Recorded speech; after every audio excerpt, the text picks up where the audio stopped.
धन संपत्ति पुत्र परिवार ये तो हमारे प्रारब्ध से हमको मिलता है।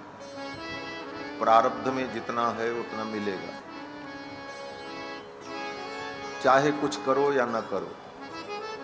इसीलिए देखा जाता है बड़े बड़े दुष्ट पापियों को भी धन संपत्ति परिवार सब मिल ही जाता है। तो धन परिवार पुत्र संपत्ति ये प्रारब्ध का परिणाम है। प्रारब्ध में जितना है उतना मिलेगा। लेकिन संत समागम और भगवान की कथा ये दुर्लभ है। ये भगवान की कृपा से ही प्राप्त होती है। श्री गोस्वामी जी महाराज कहते हैं कि संत समागम हरि कथा तुलसी दुर्लभ दोय सुतदारा अरु लक्ष्मी पापियों के भी होय। संत समागम और हरि कथा ये दुर्लभ है। सुतदारा अरु लक्ष्मी ये तो पापियों को भी मिल जाती है। बड़े बड़े पापियों के पास भी धन संपत्ति की कोई कमी नहीं। संत समागम और हरि कथा यही दुर्लभ है। और ये संत समागम हरि कथा सुलभ कब होता है? बोले जब भगवान की कृपा हो। बिनु सत्संग विवेक न होई और राम कृपा बिनु सुलभ न सोई। भगवान जब कृपा करते हैं तभी संत समागम मिलता है। गोस्वामी जी महाराज कहते हैं कि जब भगवान द्रवीभूत होते हैं, करुणा करते हैं, संसार चक्र में भटकते हुए जीव को देखकर भगवान के हृदय में करुणा प्रकट होती है, तो भगवान उस जीव को सत्संग में पहुंचा देते हैं, उसे सत्संग की प्राप्ति करा देते हैं। जब द्रवहि दीन दयालु राघव साधु संगति पाइए। जब द्रवहि दीन दयालु राघव साधु संगति पाइए। जब द्रवहि दीन दयालु राघव साधु संगति पाइए। जब द्रवहि दीन दयालु राघव साधु संगति पाइए। यही तरस परस समागमादिक पाप राशि नसाइए। यही तरस परस समागमादिक पाप राशि नसाइए। जब द्रवहि दीन दयालु राघव साधु संगति पाइए। जब द्रवहि दीन जब द्रवहि दीन जब द्रवहि दीन। भगवान जब द्रवीभूत होते, करुणा करते, तो जीव को सत्संग का सौभाग्य प्राप्त होता है। सत्संग में आकर भगवान के स्वरूप का, स्वभाव का, प्रभाव का जीव को ज्ञान होता है। जब तक किसी वस्तु को हम ठीक ठीक नहीं जानेंगे, तब तक उस वस्तु से हमें प्रेम भी नहीं होगा और उस वस्तु को पाने की अभिलाषा भी नहीं होगी। जिस वस्तु को हम पाना चाहते हैं, जिस वस्तु को हम प्राप्त करना चाहते हैं, पहले उसके स्वरूप का तो ज्ञान हो कि वो है क्या, उसकी महिमा क्या है। तभी उस वस्तु से प्रीति होगी और तभी उसे प्राप्ति की अभिलाषा होगी और अभिलाषा होने पर ही प्रयत्न प्रारंभ होगा। इसीलिए गोस्वामी जी महाराज कहते हैं कि जाने बिनु न हो ही परतीति, बिनु परतीत हो ही नहीं प्रीति, प्रीति बिना नहीं भगत दृढ़ाई, जिम खगेश जल के चिकनाई। इसलिए और जानने का उपाय सत्संग ही, सत्संग में आकर के ही हम भगवान के स्वरूप को, स्वभाव को, प्रभाव को ठीक ठीक जानते हैं। ये श्रीमद् भागवत महापुराण का साप्ताहिक अनुष्ठान आज द्वितीय सत्र है।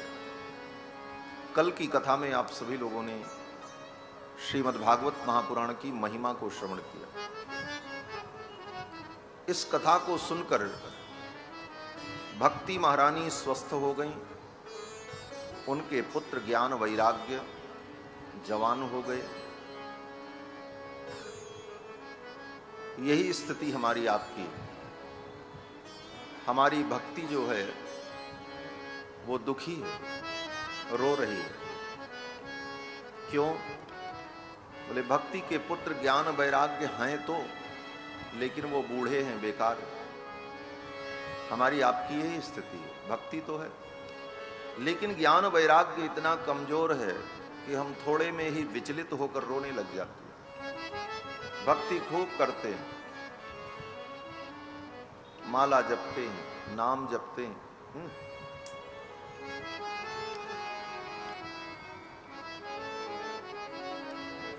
माला जपते हैं। ये क्या कर रही है? कैसे चल रहा, कैसे चल रहा? श्री सीतारामचंद्र भगवान की जय। हम माला जपते हैं, मंत्र जपते हैं, लेकिन ज्ञान वैराग्य दृढ़ न होने के कारण थोड़ी सी विपरीत परिस्थिति आती है तो हम विचलित हो जाते हैं। कभी कभी तो ये स्थिति होती है कि भगवान के ऊपर से भी विश्वास उठ जाता है। लोग कहते हैं भगवान भगवान कुछ नहीं, इतना किया और ये हुआ। आपने जो किया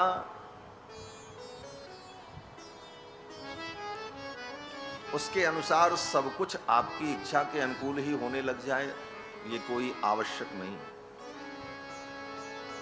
ज्ञान की दृष्टि से जब इसे समझेंगे और संसार से वैराग्य रहेगा तो विपरीत से विपरीत परिस्थितियां आने पर भी आप विचलित नहीं होंगे, आपका धैर्य नहीं टूटेगा। एक सज्जन थे, रोज रामायण पढ़ते, रामचरितमानस का 1 मास पारायण, 1 लाख राम नाम जप सब करते। उनका जवान बेटा मर गया, बड़े दुखी हुए, सब रामायण पोथी माला सब ले जा करके रख दिया, सब बंद। गुरुदेव भगवान मिले, उन्होंने पूछा भैया तुम इतना भजन करते थे, ऐसी सुंदर दिनचर्या तुम्हारी थी और ये सब बंद कर दिया? बोले महाराज सब बेकार, हम इतना सब कुछ करते थे, हमारा जवान बेटा मर गया, क्या फल मिला? अब क्या कहोगे? ये ज्ञान का अभाव। तुम्हारे भजन और पूजन से, माइक ठीक करो, सादा बज रहा था तो, तुम्हारे भजन और पूजन से, तुम्हारी भक्ति से पुत्र के मरने और जीने से कोई मतलब नहीं। उसका प्रारब्ध अलग है, वो अपनी आयु लेकर अपने कर्मों का फल भोगने के लिए आया है, वो जीव अलग है, तुम अलग हो। ये बात जरूर है कि वो तुम्हारा बेटा बना है, तुम्हारे साथ है, लेकिन उसके कर्म, उसके प्रारब्ध, उसके सुख दुख अलग हैं, तुम्हारे अलग हैं। और समय आने पर वो अपने सुख दुख को भोगेगा और आप भोगोगे अपने सुख दुख को। न किसी के सुख को आप घटा सकते हो, न किसी के दुख को आप घटा सकते हो। बोले महाराज मेरे परिवार का है, हम ऐसा चाहते हैं ऐसा हो। बोले नहीं होगा, इसको ज्ञान की दृष्टि से समझना ही पड़ेगा और कोई रास्ता ही नहीं। जैसे जेल में एक ही बैरिग में कई अपराधी बंद रहते। उन अपराधियों का एक दूसरे से दूर दूर तक कोई लेना देना नहीं, न कोई रिश्तेदारी है, न कोई नातेदारी है, न कोई किसी के जाति का है, न परिवार का है, अलग अलग कहां कहां से आए। कर्म सबके अलग अलग थे, एक जगह एक बैरिग में उनके कर्मों का फल भोगने के लिए उनको बंद कर दिया। अब उस स्थिति में वही सब एक दूसरे के सहयोगी बनते हैं, दुख सुख में एक दूसरे के दुख सुख को बांटने का प्रयास करते हैं, बड़ी आत्मीयता होती है, बड़ा प्रेम रहता महाराज। आप कहोगे कि ये जेल की बात आप कैसे जानते हो? बोले हमने भी सुनकर के ही जाना। जाने का मौका जेल में तो एक ही बार मिला था। श्री राम जन्मभूमि के आंदोलन में हम लोग 10 दिनों तक जेल में रहे और अब तो हमारे रामलला सरकार अपने दिव्य भव्य मंदिर में विराजमान हो गए। सारे विश्व में राम भक्तों को परम सुख मिला। तो कहने का मतलब कि उस जेल में एक ही बैरिग में सब बंद हैं और कोई किसी का नहीं है, लेकिन उस घड़ी में सब एक दूसरे के सहयोगी बनकर उस अपने कर्म के फल को भोगने में समर्थ होते, क्योंकि भोगना तो है ही। लेकिन जब जिसकी जमानत हो जाती है अथवा बरी हो जाता है, बोले वो हाथ हिला करके टाटा बाय बाय करके निकल जाता है। जाने के बाद वो लौट करके वहां आना नहीं चाहता और न वहां के लोगों को फिर याद करता है, वो तो चला जाता है।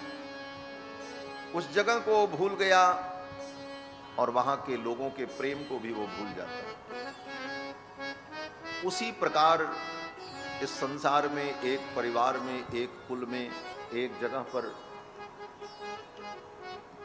कई जीव एकत्रित होते हैं, अपने अपने कर्मों के अनुसार और अपने अपने कर्मों के फल को भोगते हैं।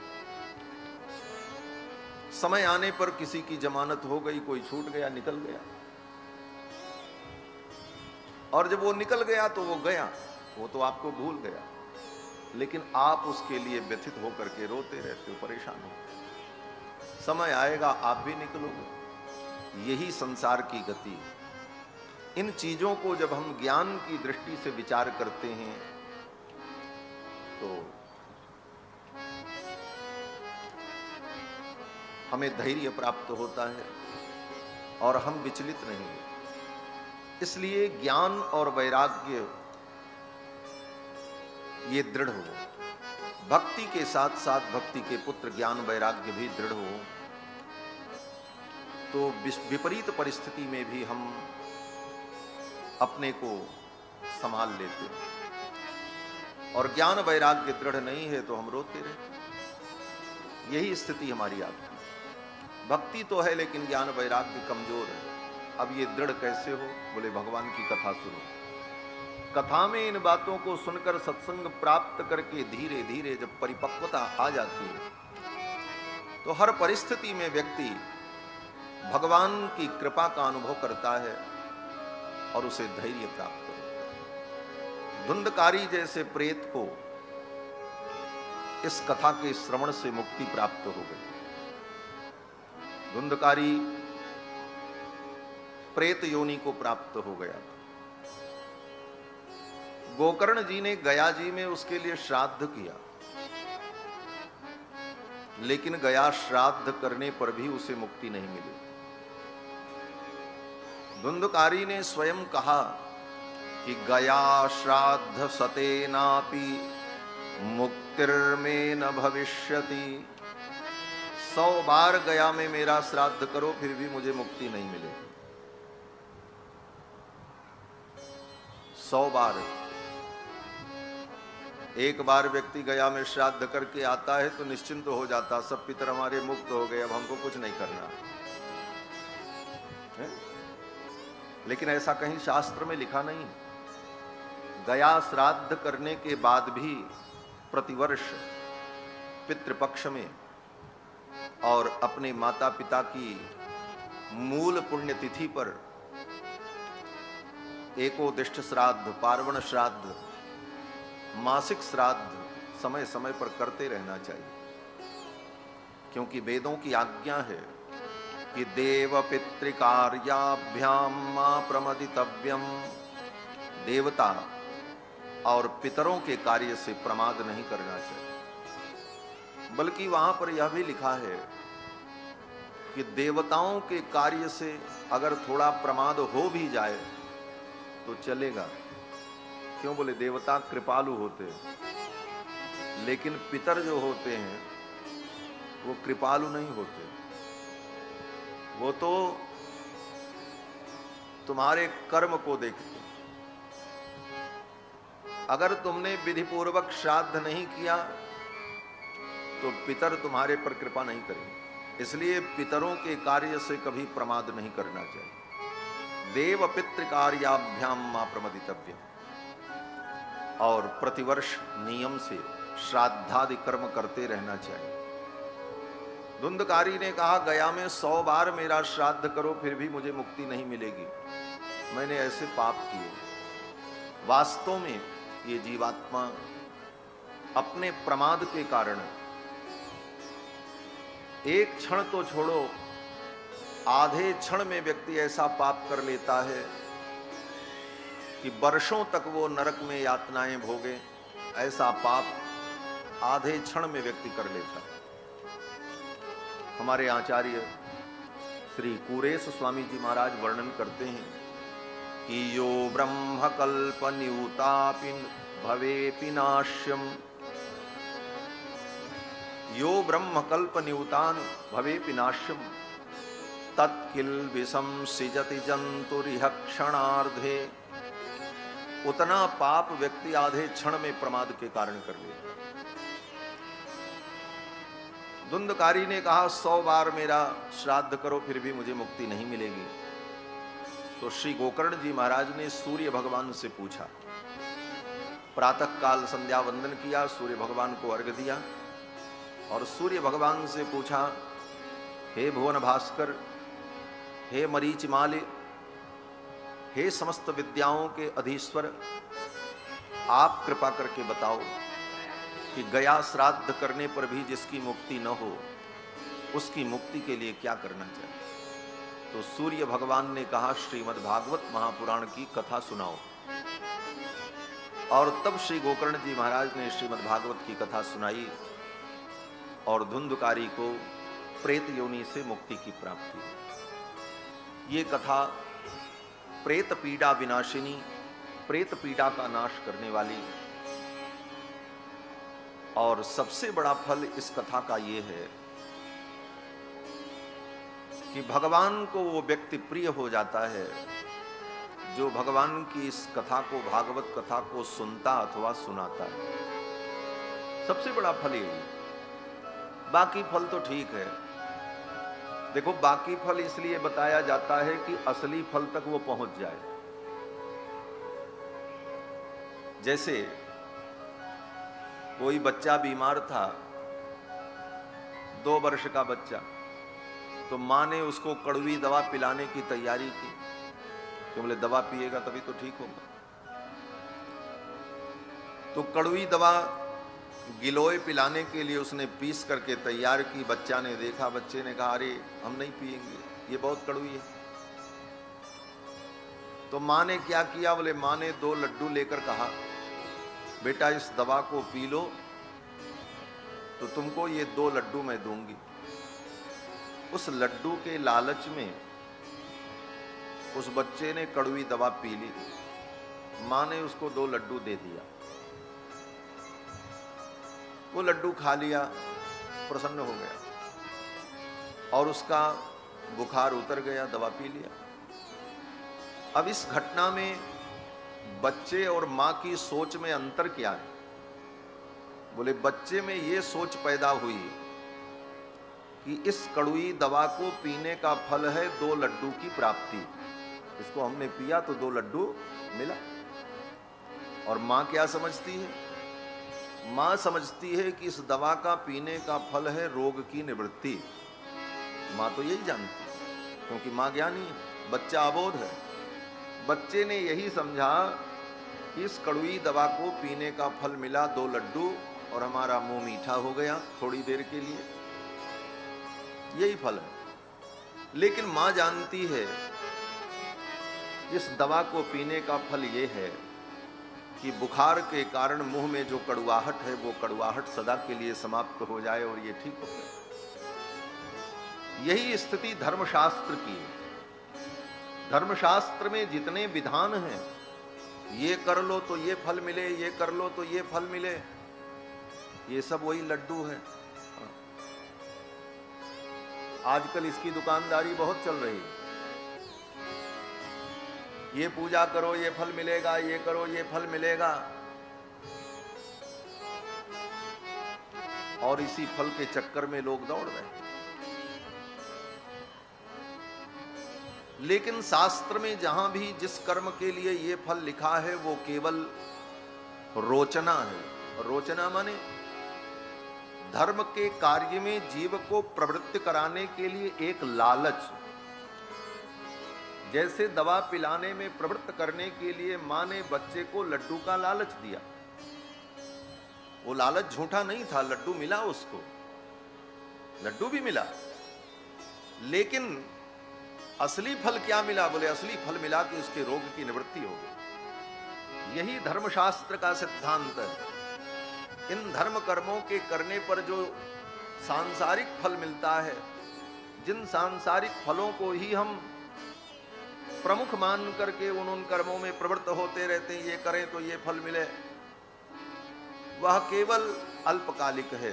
वास्तविक फल धर्म का क्या है? बोले भगवान के चरणों में प्रीति। भगवान के चरणों की भक्ति ही धर्म का परम फल है। सारे धर्म कर्मों का, जितने धर्म कर्म हम करते हैं, समस्त शास्त्रों का परम तात्पर्य भगवान के चरणों की प्रीति, भगवान के चरणों की प्राप्ति, यही सारे शास्त्रों का एकमात्र उद्देश्य है। अब अबोध प्राणियों के लिए शास्त्र लालच देता, ऐसा करो ऐसा करो ऐसा करो, ये फल मिलेगा। जीव प्रवृत्त होता है और करते करते धीरे धीरे एक दिन उसे ये ज्ञान प्राप्त हो जाता है कि सब कर्मों का फल तो भगवान है, परम फल भगवान है। यही समस्त शास्त्रों का महातात्पर्य है। और उस परम फल को पाने के बाद फिर किसी फल को पाने की इच्छा ही नहीं रह जाती।